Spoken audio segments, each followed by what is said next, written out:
Sveiki, čia projektas Susigirdim. Šiandieną pakalbėsime apie sveikatos sistemą.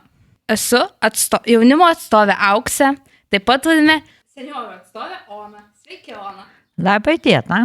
Tai šiandien pakalbėsime apie sveikatos sistemą, apie vizitus pas gydytoją, elektroninės sistemas, ilgas eiles. Aktualiausia, aišku, yra man elektroninė registracija pas daktarus. Bet sveikata nesusibeda vienai registracija, žinom. Sakykit, Ona, ar jūs registruojatės per e-sveikatą, ar visą laiką skambinat į registratūras? Skambinu į registratūrą. Aš nesinaudoju e-sveikata nuo tada, kai panaikino supaprastintą registraciją. Dabar galima į e-sveikatą įeiti tik per elektroninę bankininkystę arba su elektroniniu parašu. Aš nei vieno iš šitų priemonių nesinaudoju. Ir niekaip nesuprantu, kodėl buvo panaikintas, kai buvo galima su slaptažodžiu sužinoti laisvus daktarų laikus ir užsiregistruoti. Tai čia gal didžiausia yra klaida sistemos sveikatos, kad vyresnio amžiaus žmonės ne visi moka naudotis elektroninę bankininkystę, taip pat ne visi turi tą elektroninę bankininkystę, tai vienintelis būdas lieka arba važiuoti iki poliklinikos, arba skambintis į poliklinikos registratūrą. Bet taip pat tai sukelia ir sunkumų, nes ne visiems yra lengva vaikščioti. O ir prisiskambinti iš tiesų nėra labai paprasta. Ir kai kurios poliklinikos, ypač tos, kur yra konsultacinės prie didžiųjų ligoninių, tai jie turi tokią paslaugą, kad jeigu ilgai laukiai ir padedi ragelį, tai paskui po kažkurio laiko jie perskambina. O pavyzdžiui, Karoliniškių poliklinika, kuriai aš priklausau, tokios paslaugos neturi.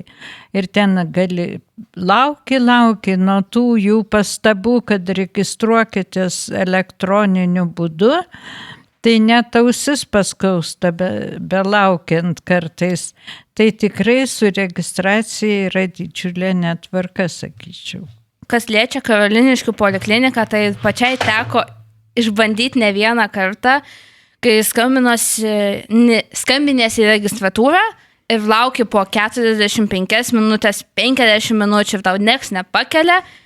Kaip ir sakote, geriausia, kai jeigu nekelia, tiesiog pasako, kad su jumis susisieksime artimiausiu metu.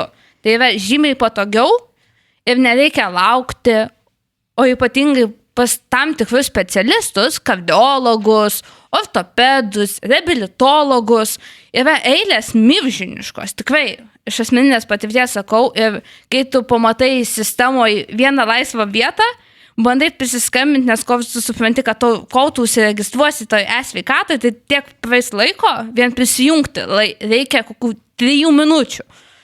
Tai tas toksai dalykas, tai tikrai yra didelė klaida ir didžiulė problema sveikatos. Aš aplamai nesuprantu, pavyzdžiui, mūsų didžiųjų poliklinikų darbo. Didžiulė Karoliniškių poliklinika aptarnauja šitiek rajonų, prijungia dar Lazdynų. Tai Lazdynai, Karoliniškės, Viršuliškės, Pilaitė, gal ir dar daugiau. Ir pavyzdžiui, kad patekt pas reabilitologą, birželio vidury man pasakė, kad iki lapkričio jau visi talonėliai išdalinti, o toliau lapkričio mėnesio neregistruoja. O siuntimas pas reabilitologą galioja tik 2 mėnesius. Tai kaip pakliūti? Jeigu yra toks didelis ligonių skaičius, tai turėtų būti didesnis ir daktarų skaičius. Nesuprantu, nei kaip planuoja specialistų, kažkada Karoliniškių poliklinikoje tų specialistų buvo pakankamai. Tai va čia dar viena yra sveikatos problema – gydytojų trūkumas. O iš kur atsiranda tas gydytojų trūkumas? Dėl didelio streso, didelio mobbingo darbe, žemų atlyginimų, neslėpkim. Nes gydytojų atlyginimai yra žymiai mažesni negu kokio futbolininko, kurie tiesiog bėgioja su kamuoliu. Atleiskit dovanot, o gydytojai dirba po daugiau negu reikia, tiesą sakant. Tai tokia mano nuomonė. Aš atvirai pasakius nelabai žinau, kokie yra gydytojų atlyginimai. Dabar jau, nes vis tiek, jeigu yra konkursai stojančiųjų, tai manau, kad tie atlyginimai gal ir yra normalūs. Bet kai dabar vos ne po kiekvienų namų Vilniui, tai turbūt privačių tų sveikatos centrų yra tiek pat kaip kirpyklų, kur pasistato naujas didelis namas, tai apačioj po jo jau yra ir sveikatos. Tai reiškia, kad privatus sektorius nusiurbia ir čia vėl, aš šito nesuprantu. Jeigu yra mokslas, ten gydytojai mokosi 7 ar 9 metus, ir jeigu jis mokosi nemokamai, reiškia, jis gauna vis dėlto iš biudžeto kaip ir didžiulę paskolą. Jis nemoka už mokslą. Ir paskui, kad neliko jokio atidirbimo, tai aš čia nematau, kad čia yra teisių pažeidimas. Teisių pažeidimas būtų, jeigu žmogus mokosi už savo pinigus. O jeigu jis gauna iš valstybės kažkokią dotaciją, tai jis negrąžina pinigais tą paskolą, bet jis kažkiek atidirbti ir grąžina. Tai už mano mokesčius. Aš skaitau, kad jis mokosi už mano sumokėtus mokesčius ir nenori visiškai dirbti mano poliklinikoje. Tai čia yra pažeistos mano teisės. Dar norėčiau sugrįžti prie jūsų pasakytos minties apie privačias klinikas, kad jeigu pasistato naujas namas, tai dažniausiai apačioj būna ir privati klinika. Taip, bet dėl to gydytojai gal renkasi privačias klinikas, dėl to, kad atlyginimo skirtumas yra didžiulis. Kodėl žmonės nebenori dirbti viešosiose įstaigose? Pagrinde dėl krūvio, dėl atlyginimo, dėl pacientų begalybės. Ir mes gyvenam valstybėj. Aš vėl grįžtu prie to, kad jeigu aš visą gyvenimą mokėjau mokesčius, reiškia, aš klausiau tos tvarkos, kokią valstybė yra sudariusi. Tai dabar, kai aš jau nebegaliu mokėti mokesčių, gal ta valstybė gali kažkiek pasirūpinti ir mano poreikiais. Nes jeigu man grąžintų, aš turiu virš 40 metų darbo stažą ir visą laiką tikrai sąžiningai mokėjau mokesčius, nes man juos atskaičiavo buhalterė, aš negalėjau jų nei nusukti, nei paslėpti. Tiesiog aš dirbau visą laiką didelėse organizacijose, net ir privačiose, kai dirbau. Tai aš manau, kad dabar tegul tada grąžina viską, ką aš sumokėjau ir aš naudosiuosi tik privačiom paslaugom. Gal galėtumėt pasidalinti su mūsų klausytojais, kas nutiko jūsų rankai, nes esate sužeista ranka ir ar sunkus gydymas? Oi, ranka tai čia jau amžius ir žaplystė netinkamai, net nepargriuvau, netinkamai atsirėmiau į geležinės lauko duris. Atsirėmiau pirštais, lūžo delnas, matyt, kad jau tikrai kaulai eina retin. O su pakliuvimu tai kažkaip irgi labai keistai, kadangi aš susižeidžiau apie 6:30 vakaro, tai aš galvoju pasiskambinsiu į polikliniką, kad gauti 3 dienai, man skaudėjo, bet ne tiek, kad jau iš proto eiti. Pasiskambinau į polikliniką, ar galėsiu rytoj patekti pas traumatologą. Man išaiškino, pas traumatologą galima patekti tik su šeimos gydytojo siuntimu. Tai sakau, o ką tada man daryti, man ta ranka tinsta ir mėlynuoja. Nu, jeigu taip blogai, skubę pagalbą gali suteikti, reiškia, važiuokit į ligoninę. Ir aš nuvažiavau į Lazdynų ligoninę. Tai aš ten, aišku, atstovėjau eilę virš 3 valandų, pas traumatologą, nes pagal kabineto numerį supratau, kad dirba turbūt tik 2 traumatologai. O ten tų žmonių vežė ir kai atveža greitoji, tai aišku, tuos priima pirmiau. Tai čia jau aš dėjuoti negaliu, nes jie negali suplanuoti, kiek yra tų traumų. Tai kaip ir gavau kantrybės turėdama, gavau laikų pagalbą, bet man va čia vėl labai keista. Man labai keista pasidarė ta Karoliniškių poliklinika.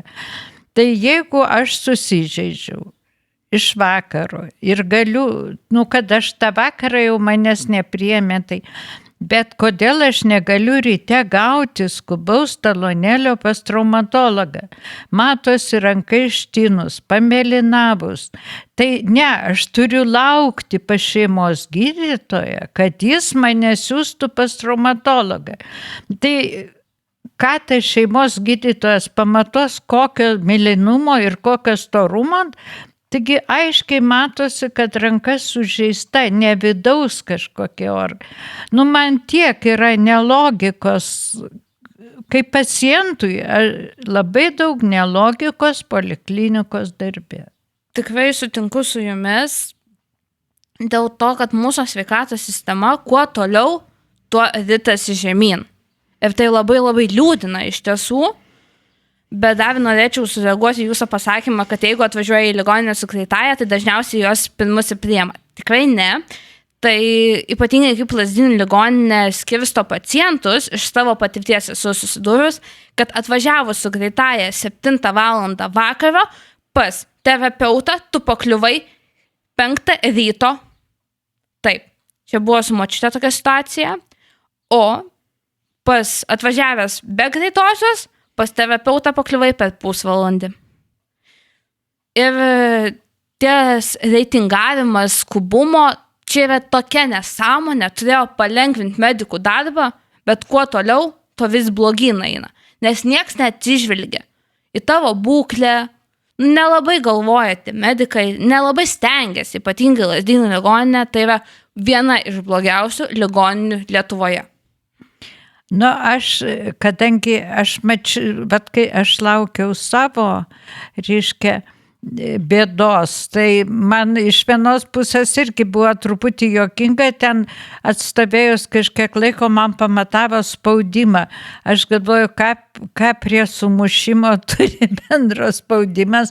Galbūt jeigu būtų buvę dideli labai skausmai, gal tas spaudimas ir būtų pakilęs.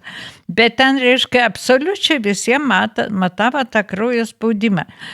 Tai va tokiu atveju iš tiesų toj bendroje eilėje laukia ir paskui mačiau vieną moterį su kažkokiais, nes jinai labai taip susiriesdavo aiškiai, kad jai kažkas skaudėjo, jai reikėjo pas terapeutą.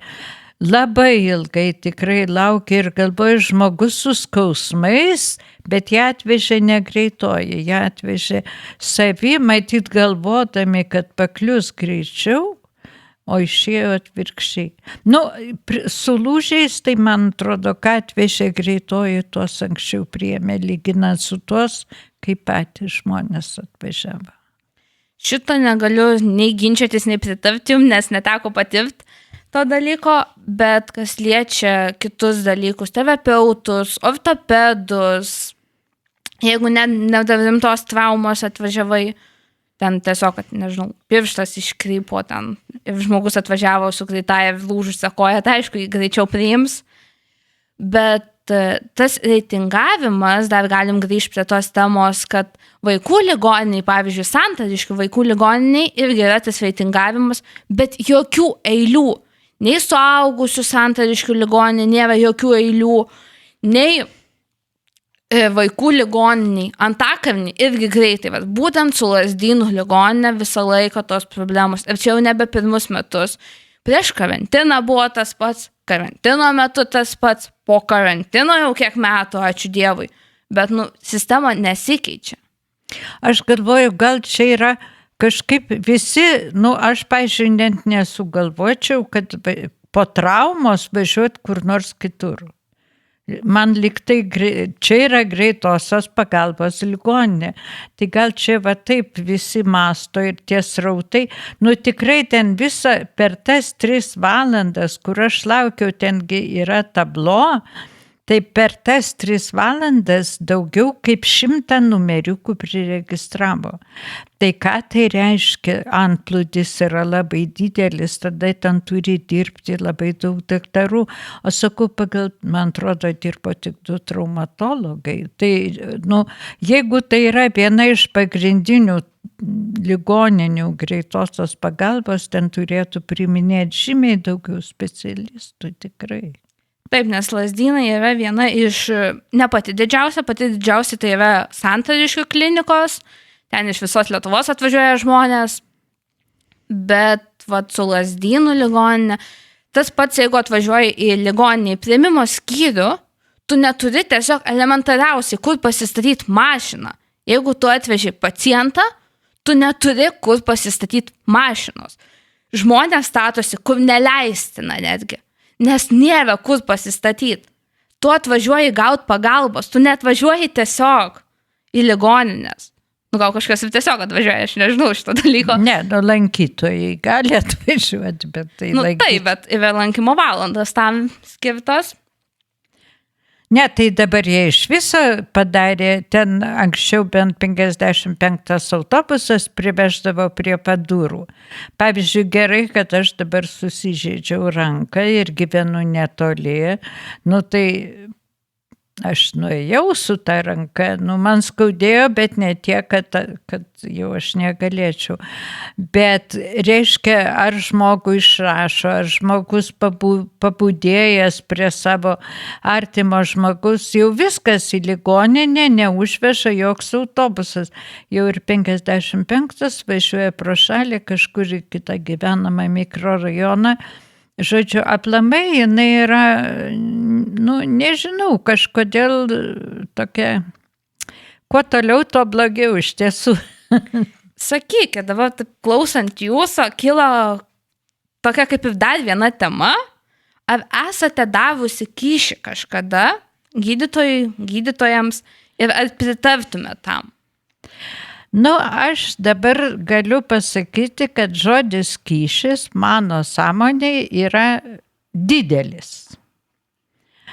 O pavyzdžiui, aš ten kažkokių kavų ar saldainių, tai tikrai esu nešus ir nematau grieko, todėl kad jeigu mes kavinėje už tai, kad tau vieną kartą atnešė 2 lėkštes, paliekam arbatpinigių. Tai čia žmogui, kuris tave išklausė įdėmiai ir galbūt ne vieną kartą, aš tikrai nenešu, kiekvieną kartą, bet, pavyzdžiui, jeigu mano laikas yra prieš kokias Kalėdas, Velykas ar naujus metus, arba net jeigu pas kažkokį specialistą aš gydausi ilgai, tai aš dažniausiai būtent atsisveikinant nunešu arba geros kavos dėžutę, arba saldainių dėžutę, arba nors įdomu kažkokį šokoladą, būtent kur rūta tokių specialių. Ir aš tikrai čia nematau, aš čia nematau savo nuodėmės. Todėl, kad tada jau iš viso, pavadintai arbatpinigiais, irgi yra negražu. Bet aš būtent skaitau, kad jeigu aš privalau palikti, tai daktariai, aš jeigu jinai man labai patiko, tikrai galiu kažkokią smulkmenėlę padovanoti ir tikrai net prokurorui ginčyčiau, kad čia nėra kyšis. O ar pinigais esate davusi kažkada? Aš šitą klausimą, taip, aš turėjau, bet tai buvo labai senai, jeigu atvirai pasakius, tai buvo labai, labai senai ir turėjau labai, labai sunku atvejį Ir ne savo atveju, aš tiesiog slaugiau sunku ligonį, bet aš norėjau, kad man operuotų būtent tas žmogus. Ir vėl žinant, kad jis negali operuoti visų, nes jis paroj irgi turi tik 24 valandas. Bet tai čia išskirtinis atvejas, tai sunkus atvejas, atvirai pasakius, bet mes pradėjom nuo to, kokie yra medikų atlyginimai. Aš tikrai dabar nežinau, kokie yra medikų atlyginimai. Bet tada, kai aš daviau kyšį, medikas studijavęs 9 metus ir daugiau, uždirbdavo mažiau negu technikumą baigęs inžinierius gamykloj, kuris gaudavo ir gerą atlyginimą, ir ketvirtinės premijas ir taip toliau. Tai vėl aš čia savo grieko jokio nepriskiriu.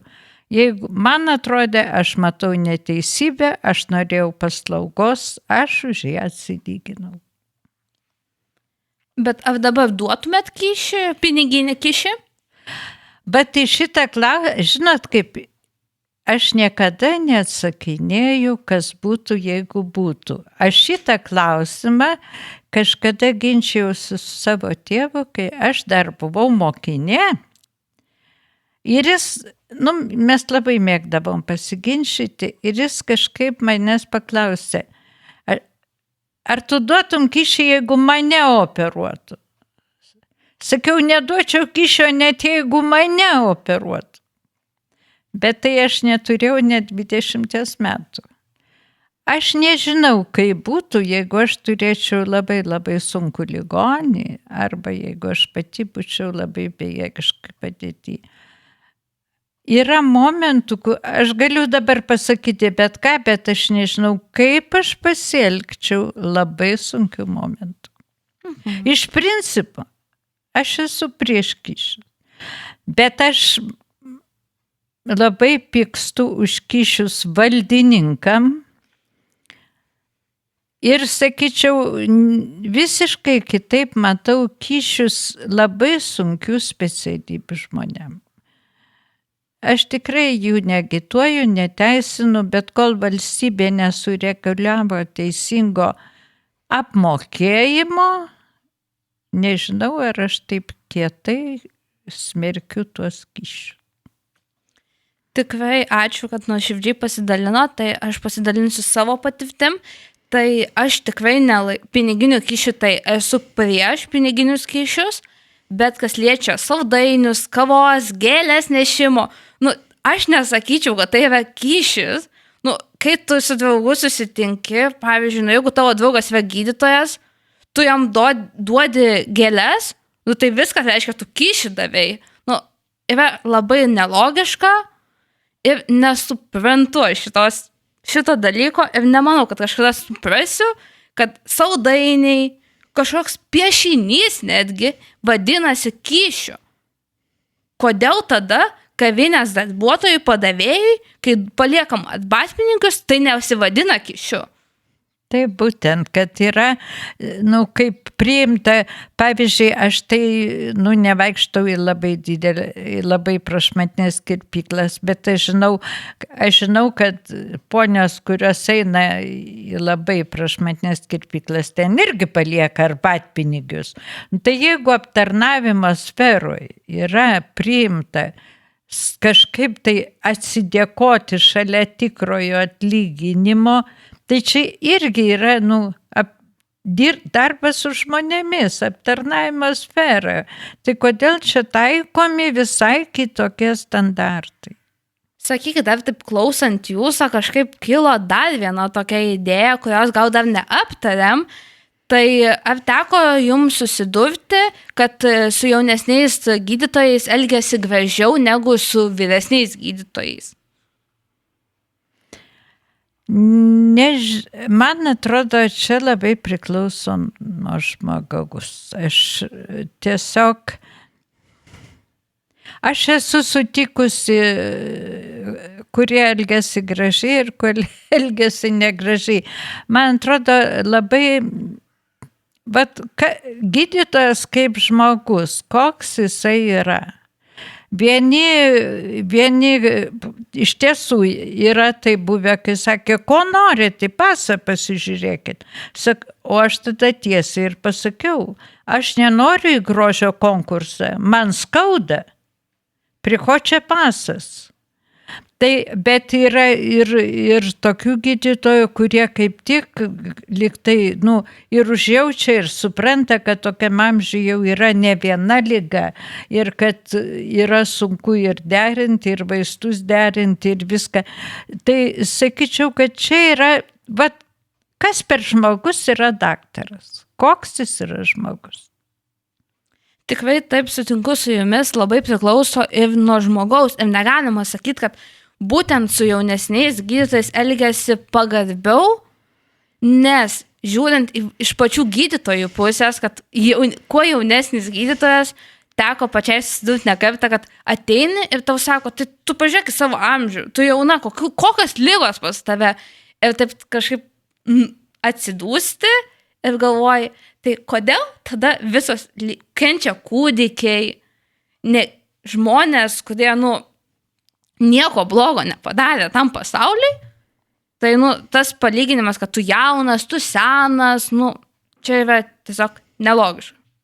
Ne, aš sakau, čia kaip toks žmogus, kuris skirsto ligonius pagal amžių, o ne pagal ligas, aš manau, jis lygiai taip pat skirsto žmonės pagal amžių ir savo aplinkoje, jis gal aplamai nemėgsta senų žmonių, arba nemėgsta labai jaunų žmonių. Vis tiek jau per savo amžių aš mačius labai daug visokių požiūrių ir mano supratimu tai nuo žmogaus, ne nuo specialybės. Jeigu jis toks yra, jis toks bus ir ne savo kabinete, jis aplamai gyvenime bus toks. Tikrai su jumis sutinku. Deja, mūsų pokalbių laikas baiginėjasi, eina į pabaigą, todėl ačiū Jums, Ona, už nuoširdų pokalbį. Taip pat norim padėkoti klausytojams, kad klausėsi. Ačiū ir iki kitų susitikimų. Ačiū labai ir visiems sveikatos ir gerų daktarų.